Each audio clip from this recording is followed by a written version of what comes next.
ချက်ဖို့ခုနဖြစ်တဲ့အပါဘုံကြီးကောင်ရဲ့ညွှန်ကြားချက်ဖြင့်ကျမကိုဖျားတီခိုင်းပါတယ်ဒါပေမဲ့ကျမကဒီဖျားတီကိုအတွက်ကဘယ်နေရာမှာတရားမှန်နေမသိဘယ်လိုလုပ်အောင်လဲမသိတဲ့အချိန်မှာကျမ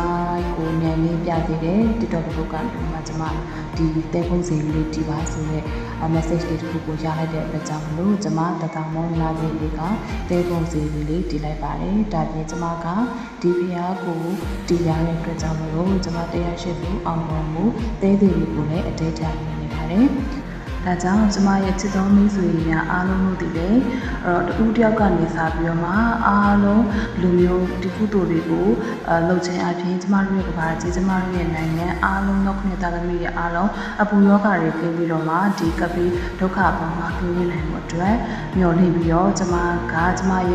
မရဲ့ပဋ္ဌာန်းဆက်အားလုံးသိချမြင်ကြပြီးတော့ဘေးဘက်အရွယ်ကင်းရှင်းမှုအတွက်ကျမလက်လန်းမိသလောက်ဒီတဲပုံစံဒီအထိတ်အဝင်ကြဖို့ကျမကအားလုံးကိုလို့ဆော့တိုက်တွန်းပေးရစေရှင်ကိုရကရမဲ့သူများအားလုံးတို့ဒီလေဒီတဲပုံစံရဲ့အထောက်အပံ့ကြောင့်အားလုံးကိုရရှိကြပြီးတော့မိတို့ရဲ့အကြံစီကိုလုံးထားများအောင်ကြပါသေးလို့ကျမကထပ်မံဆုတောင်းမေတ္တာပို့သပေးလိုက်ပါတယ်ကျမရဲ့ TikTok အကောင့်မှာရှိတဲ့ချစ်တော်ပရိသတ်အားလုံးကိုလည်းကျေးဇူးများတင်ပါတယ်မင်္ဂလာရှိတဲ့နေ့လေးဖြစ်ပါစေရှင်